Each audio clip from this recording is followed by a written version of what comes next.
லைட்டா கீழே விழுந்து அடிப்பட்டவங்களை ஈஸியா தூக்குறதுக்கு நிறைய பேர் வருவாங்க. அந்த தலையில அடிபட்டு ரத்தம் எல்லாம் சிந்தி கிடக்கும் போது ஈஸியா யாரும் வந்து கை வைக்க மாட்டாங்க. ரிஸ்க், அது ரிஸ்க்.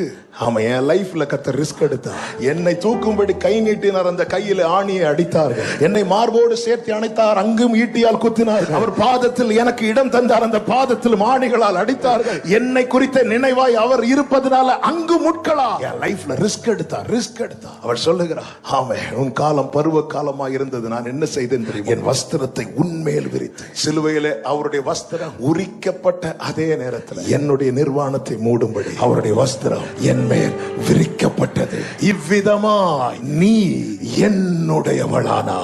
நானும் நீங்கள் அவருடையவர்களாய் மாறினது நான் செய்த தியாகம் அல்ல, அவர் பாராட்டின கிருபை. அந்த கிருபையினால் நான் அவருடையவளாய் மாற்றப்பட்டிருக்கிறேன் சொல்றவங்க மாத்திரம் நல்ல கரங்களை தட்டி ஹalleluya.